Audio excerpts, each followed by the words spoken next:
My name is Nick Roy. I'm a faculty member here at MIT in the Department of Aeronautics and Astronautics. I'm also a member of the Computer Science and Artificial Intelligence Lab. But my research group, is the Robust Robotics group.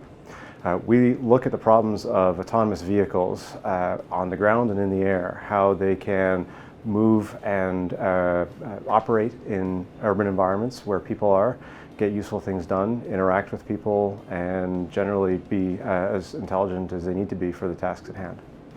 So autonomous vehicles, and the field of autonomy has progressed tremendously in the last 20 years. This country has vehicles doing useful things with limited human involvement. We have self-driving car, we have autonomous UAVs.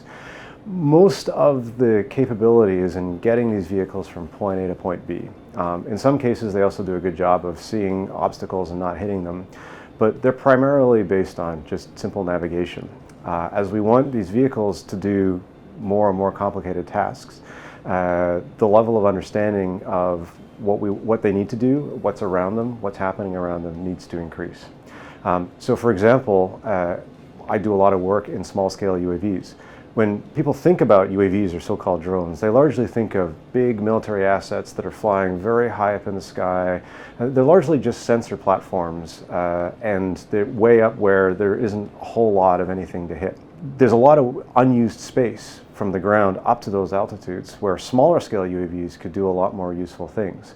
But in order to do those useful things, like help monitoring for agriculture, like providing situational awareness for first responders, as we want these UAVs to do these complicated missions and really interact with people, the challenges are not just getting from point A to point B. The challenges are understanding how people want them to do things, understanding the environment around them, understanding what's safe and what's not safe, understanding their own behavior in terms of reliability and performance, being able to use sensors that operate differently in different parts of the environment, taking advantage of GPS when it's available, being robust to GPS losses when it's not available.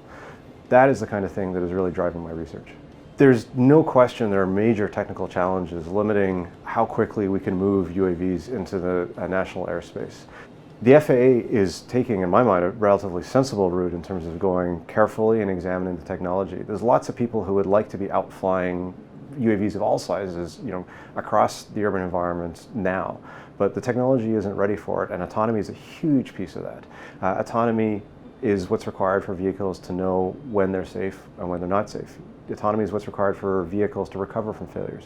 Autonomy is what's required for these UAVs to see other aircraft and not hit them. Autonomy is what's required for UAVs to interact with air traffic control and play nicely in the national airspace. So autonomy is a huge and possibly the biggest and most important challenge facing the integration of UAVs in national airspace.